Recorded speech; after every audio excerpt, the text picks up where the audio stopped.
Hi, Rick here from Marinville Models, HPI dealer from the UK and RC specialist for over 40 years. In this video I'm going to be looking at the new guise of the HPI Q32. This came out last Christmas and was hugely popular as a 1/32 scale out of the box ready to run car.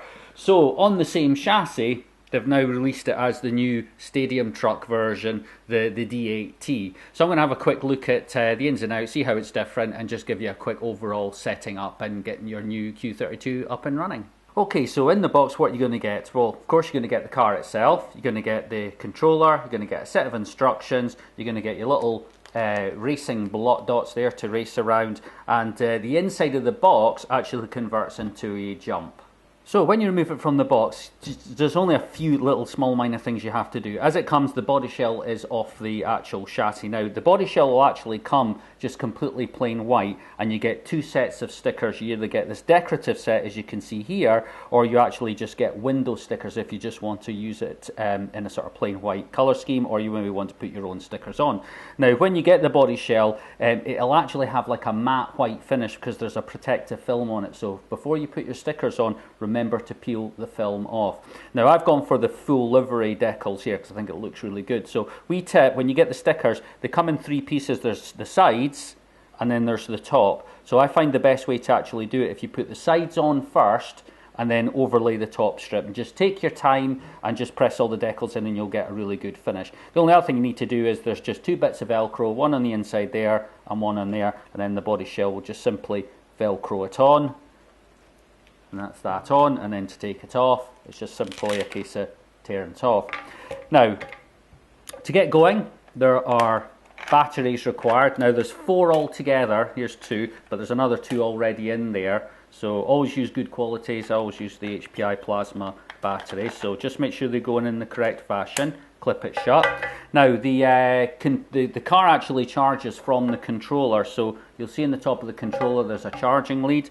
Now to charge the model up, the transmitter is off and the car is off. There's a wee on-off button there, so just make sure that is in the off position, and you just simply plug into the small socket on the side, plug that in. Now make sure that pushes in all the way, and then you'll see a red light on the controller showing you it's charging. But if you don't push that in, you might not get a light, and I have to say that actually did catch me out a little bit. And then just allow that to charge. When it's fully charged, the red light on the controller will go out. Okay, now that we have that all charged up, I'm just going to go over the basic controls. So you've obviously got on-off switch on the controller, switch that on. You've got one on the bottom of the car, turn that on. Just give it a few seconds to bind up. And there you go, that's it going. So for simple controls, obviously, that's your steering, that's the throttle for forward, and push the trigger for reverse. Now a couple other things that are worth noting.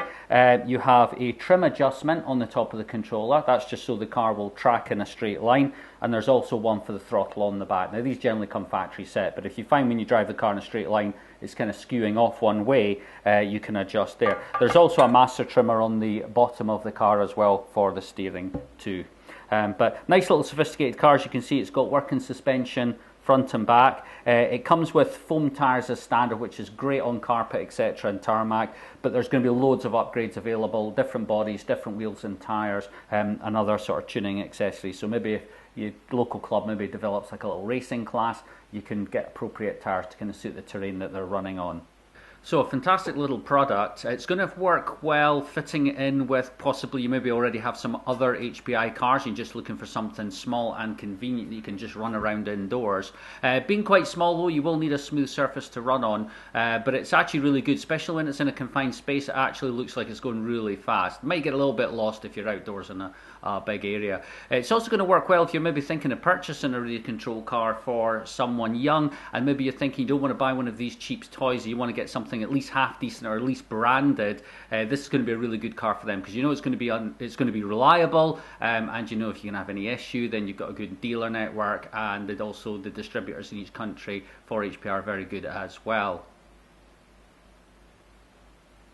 So I'm Rick from Marinville Models, HPI dealer from the UK and RC specialist for 40 years. I hope you enjoyed this video. You can check out my YouTube channel for other overviews and reviews of other radio control cars and products. Thank you very much.